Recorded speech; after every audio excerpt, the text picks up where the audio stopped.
کر سکتا ہے، کوئی اس کے لیے مشکل نہیں. وہ اعلیٰ کل شیء قدیر، اسے ہر شے کی قدرت حاصل ہے. لیکن اصل بات جو ہے میں آپ کو بتانا چاہتا ہوں، یہ ہے سائیڈ ایشو. اصل ایشو ہے فلسطین کا جو شروع ہونے والا ہے. بھٹی دہکے گی وہاں. ظاہر بات ہے کہ اگر کوئی بہت بڑا اقدام ہو جاتا ہے فلسطینیوں کے خلاف، اور اگر واقعتاً مسجد اقصیٰ اور حکومت الصحرا گرا دیے جاتے ہیں، جو طوفان اٹھے گا عالم عرب میں. یہ حسنی مبارک ہو یا شاہ خالد ہو یا کوئی اور ہو، یہ نہیں روک سکتے اس طوفان کو. نوجوان خون اٹھے گا، غیرت اور جو بھی حمیت ہے. مسلمان ان پڑھ سے ان پڑھ اور بالکل بے دین، وہ بھی مسجد کی حرمت پر کٹ مرنے کو تیار ہو جاتا ہے. مسجد تو بنا دی شب بھر میں ایمان کی حرارت والوں نے، من اپنا پرانا پاپی ہے، برسوں میں نماز ہی بننا سکا. وہ چاہے کانپور کی مسجد سے مسلمانوں نے جانے دی ہے، چاہے وہ شہید گنج کی مسجد تھی مسلمانوں نے جانے دی ہے، چاہے نماز نہ پڑھتے ہو. لیکن یہ جو حرمت اور یہ جو حمیت اور یہ غیرت ہے، اس سے جو طوفان اٹھے گا یہ ہوگا اس ملحمۃ العظما، اس کی طرف پیش رفت ہو رہی. کتاب الملاحم سے احادیث کے حوالے سے کہ جن جنگوں کا حوالہ دیا حضور نے، پیشن گوئی کی ہے، اس کا نقطہ آغاز تھا خلیج کی جنگ. صدام حسین نے اسے کہا تھا یہ مدر آف وارز ہے، ام المحارب، یہ ایک جنگ نہیں ہے. اس کا نقشہ بھی حدیث میں موجود ہے، پیشن گوئی موجود تھی، اس وقت بھی ہم نے شائع کی تھی. لیکن اس میں جو جنگ اب ہونے والی وہ الملحمۃ العظما. ملحمہ کسے کہتے ہیں؟ لحم گوشت کو کہتے ہیں، اور قصائی کی دکان کو عربی میں ملحم کہتے ہیں، جہاں گوشت کے ٹکڑے کیے جاتے ہیں. آج کل مشینوں سے ہوتے ہیں، اب جو ہے وہ ہاتھ سے چھریوں سے نہیں ہوتے، لیکن ٹکڑے ہو رہے ہوتے ہیں، جسموں کے چیتھڑے اڑ رہے ہوتے. ملحمہ، یہی لفظ استعمال کیا تھا حضرت سعد ابن عبادہ نے رضی اللہ تعالی عنہ یوم فتح مکہ. ان کے دل میں تھا کہ اب ہم انتقام لیں گے ان عربوں سے، ان قریش سے. الیوم یوم الملحمہ، الیوم یوم الملحمہ، یہ کہتے ہوئے جا رہے تھے. ایک خاص کیفیت، آج ہے گوشت کے ٹکڑے اڑانے کا دن. حضور سے کہا کسی نے جا کر کے ساتھ تو یہ کہہ رہے ہیں الیوم یوم الملحمہ، الیوم یوم الملحمہ. حضور نے فرمایا نہیں، ان سے کہو جا کر الیوم یوم المرحمہ، الیوم یوم المرحمہ، آج رحمت کا دن ہے، آج تو میں ان سب کو معاف کروں گا. لا تثریب علیکم اليوم، میں تم سے وہی بات کہہ رہا ہوں جو میرے بھائی یوسف نے کہی تھی اپنے بھائیوں سے. اذهبوا فانتم الطلقاء، جاؤ تم سب کے سب آزاد. وہ ملحمہ ہے جس کو کہ حضور نے حضرت معاذ بن جبل رضی اللہ تعالیٰ عنہ سے روایت ہے، اس میں سے جو ابو داؤد میں روایت آئی ہے اس میں الملحمۃ العظما، عظما مؤنث ہے اعظم کا. آپ کہتے ہیں جنگ عظیم اول، جنگ عظیم دوم. عظیم کا باپ ہو گیا اعظم، سب سے بڑا، اور اس کا مؤنث ہے سب سے بڑی، عظما. الملحمۃ العظما، سب سے بڑی لڑائی. میرے نزدیک یہ وار کے معنی میں نہیں ہے، بیٹل کے معنی میں. انگریزی میں یہ دو لفظ علیحدہ ہیں، وار، بیٹل. وار سالوں کو محیط ہوتی ہے، بیٹل کسی ایک خاص جگہ پر جو لڑائی ہوتی ہے اس کو کہتے ہیں. حضور کے اور قریش کے درمیان 6 سالہ وار تھی، جنگ تھی. لیکن battles, battle of Uhud, battle of Badr, یہ بیٹلز تھی، لڑائیاں تھیں. تو عظیم ترین جنگ شاید اس اعتبار سے نہ ہو جیسے کہ ورلڈ وار 1 اور ورلڈ وار 2، یعنی اس کی وسعت کا اتنا معاملہ نہیں اور طوالت کا نہیں. لیکن جو لڑائی جو ہے بیٹل ہونی ہے، جس کو کہ یہ لوگ، یا چونکہ میں نے کہا تھا شروع میں کہ سرما ہے میری آنکھ کا خاک حجاز و حول قدس. نیو ٹیسٹمنٹ کی آخری کتاب ہے the book of Revelation, Revelation of Saint John. اس میں آرمگڈون کہا گیا ہے اسے. ہر مجدون، یہ عبرانی لفظ ہے. ہر کہتے ہیں اونچی جگہ کو، سطح مرتفع. مجدون میگیڈو، میگیڈو ایک وادی ہے، مرتفع، وادی مرتفع. یہ ہے واقع لبنان، اسرائیل اور شام کے درمیان جو ٹکڑا، جو ٹرائنگل بنتی ہے، یہ ہے. یہاں پر بڑی جنگ لڑی جائے گی، اور یہ جنگ صلیب ہوگی جو کہا ہے بش نے. یہ جنگ صلیب 2nd ملینیم شروع ہوئی تھی تو پہلی صلیبی جنگ ہوئی تھی. 3rd ملینیم شروع ہوا ہے، یہ 2nd صلیبی جنگ ہے، یہ کروسیڈ ہے. اور میں اس مرتبہ امریکہ گیا تھا تو پہلی مرتبہ مجھے وہاں ایک رسالہ ملا ٹرمپٹ نام کا.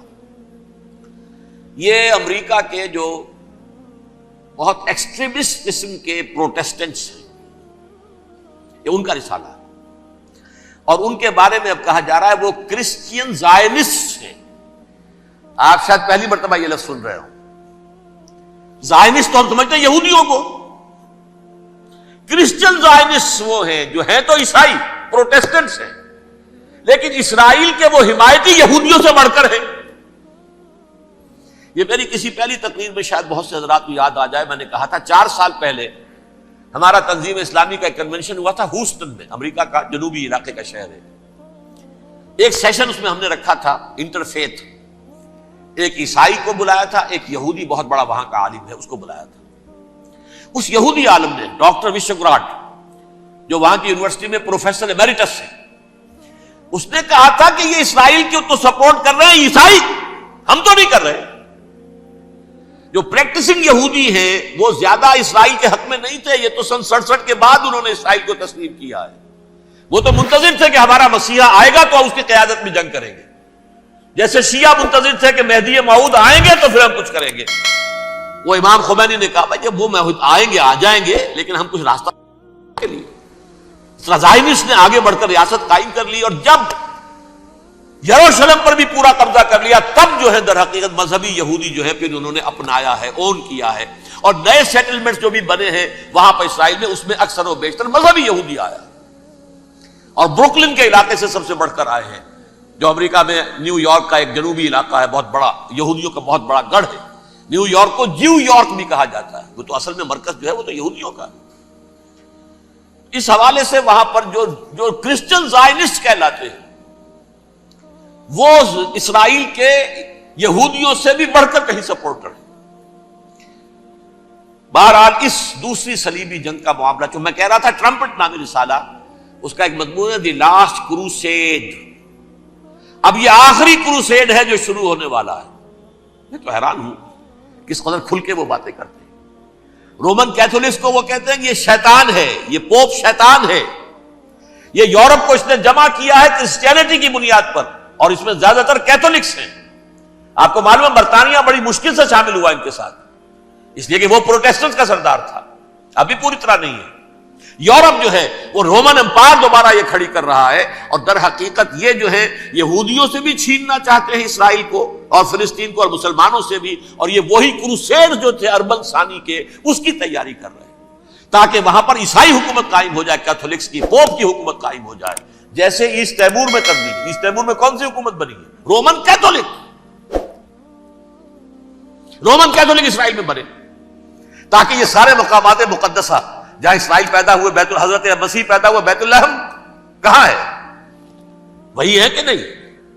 جہاں سے ریزریکشن ہوا ان کے خیال میں وہ کہاں ہے؟ وہیں پر ہے کہ نہیں؟ بڑے بڑے گرجے ان کے وہی ہیں. تو اس اعتبار سے ان کا کہنا یہ ہے یہ لاسٹ کروسیڈ کی تیاری ہو رہی ہے، یہ کیفور. اور ان کا کہنا یہ ہے کہ یہ پوری طاقت نیٹو کی جو ہے، یہ پہلے جرمنی سے لائی گئی بوسنیا، انہوں نے خود وہاں جنگ کروائی، انہوں نے خود وہاں پر ایتھنک کلینسنگ کروائی، پھر خود مصالحت کے لیے آ گئے، پھر کوسوو میں انہوں نے خود آگ بھڑکائی. یہ میں نہیں کہہ رہا، یہ وہ ٹرمپٹ رسالہ امریکہ سے چھپنے والا پروٹیسٹنٹس کا رسالہ ہے جو یہ کہہ رہا ہے. پھر انہوں نے کوسوو کے اندر کروایا، اور پھر وہ وہاں پر پیس فورس کی حیثیت سے آ گئے. اب وہ میسیڈونیا میں کروا رہے ہیں اور وہاں داخل ہو گئے ہیں. اگلا قدم ان کا سائپرس ہوگا، سائپرس میں ترکوں کو اور وہ گریکس کو لڑائیں گے اور وہاں آ جائیں گے، وہاں سے ایک چھلانگ لگائیں گے اور یہ فلسطین میں پہنچیں گے، اور یہ وہاں پر ایک رومن امپائر، اپنی پرانی رومن امپائر کی طرح کی رومن کیتھولک ریاست قائم کرنا چاہتے ہیں. تو وہاں امریکہ کے عیسائیوں میں بھی کوئی ایک طبقہ نہیں ہے، کیتھولکس بھی ہے، کیتھولکس زیادہ نہیں ہے ہمدرد، لیکن اب تابع ہو چکے ہیں. اسحاق ریبین نے جب یہ پیس ٹاک شروع ہوئی تھی، آپ کو یاد ہوگا شاید، کہ جب وہ آیا تھا واشنگٹن سے واپس فلسطین اسرائیل، تو پہلے روم میں رکا for an audience with the pope, اور پوپ کو اس نے ایک مرتبان سا پیش کیا تھا، حضرت سلیمان علیہ السلام کے زمانے کا مرتبان، اور کہا تھا دیکھیے 3000 برس تک ہم نے اس کی حفاظت کی ہے، اب یہ میں آپ کے حوالے کر رہا ہوں. اس کے بعد سے پوپ جو ہے بالکل رام ہو گیا اور وہ عیسائیوں کے ساتھ اور یہودیوں کے ساتھ ان کا پورا معاہدہ ہو. اب پورا عیسائی ورلڈ جو ہے بعثت مجموعی یہودیوں کے شکنجے میں ہے. البتہ ان کے اندر بھی جھگڑے ہیں. جو وہاں پر وائٹ کرسچن ملیشیاز ہیں وہ ایکسٹریمسٹ ہیں کیتھولکس. ان کے نزدیک دشمن نمبر 1 یہودی، دشمن نمبر 2 مسلمان، دشمن نمبر 3 جو یورپ میں کالے ہیں، افرو امریکن، چاہے وہ عیسائی ہو گئے ہوں کوئی بھی ہو. یہ 3 دشمن ہیں جن سے انہوں نے کلینز کرنا ہے، صاف کرنا ہے ان کے خیال کے مطابق امریکہ کی سوسائٹی کو. اولاً یہود، پھر مسلمان، اور پھر یہ جو کالے ہیں.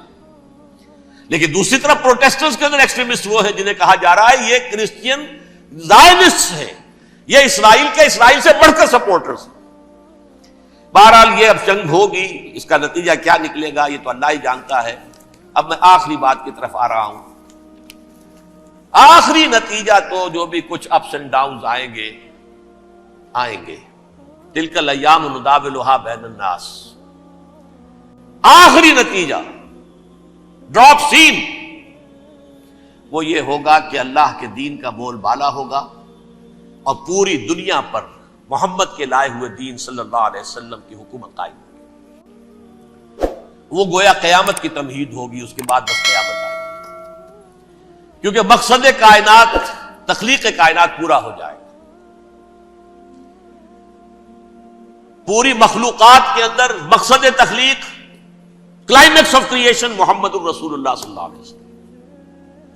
دین کی تکمیل محمد الرسول اللہ صلی اللہ علیہ وسلم. اور اس خلافت عرضی کے لیے جو حضرت آدم کو خلافت دی گئی تھی، جب اس میں وہ خلافت پوری دنیا پر قائم ہو جائے گی اس کا مقصد پورا ہو جائے گا.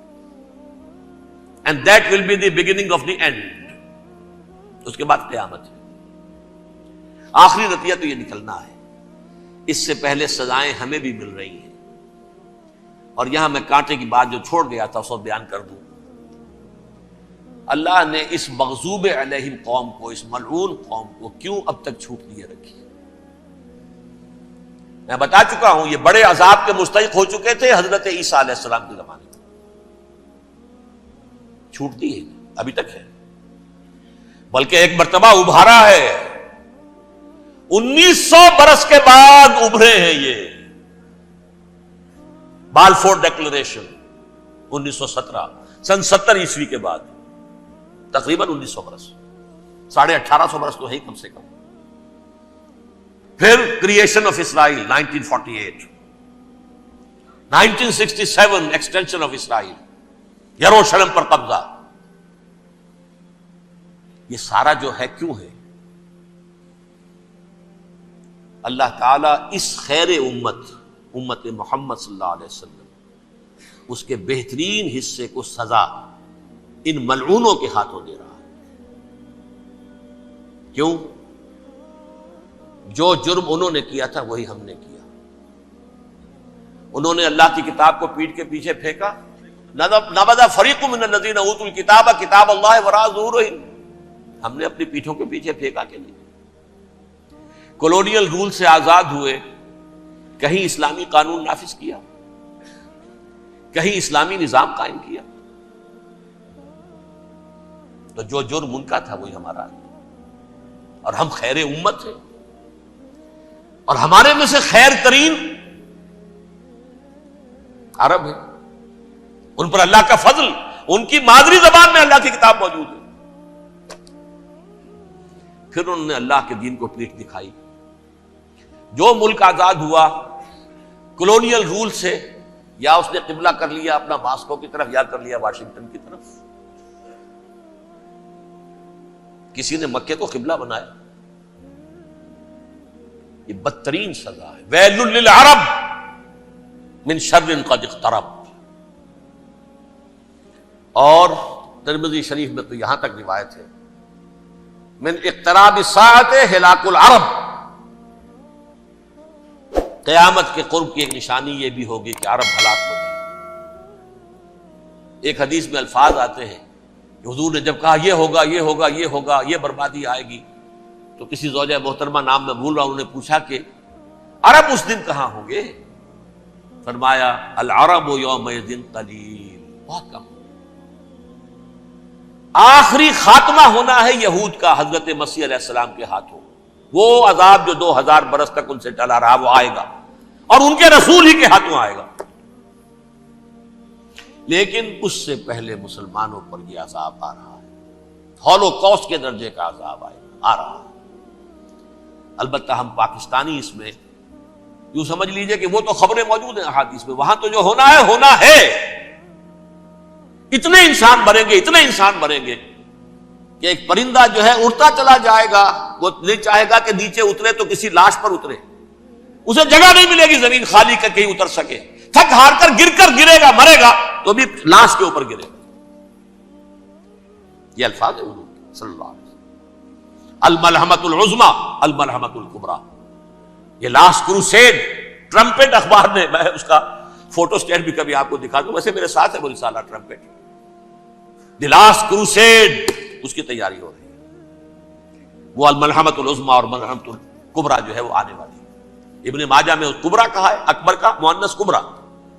ملحمہ کبریٰ سب سے بڑی جنگ اور ملحمہ عظمی سب سے عظیم جنگ.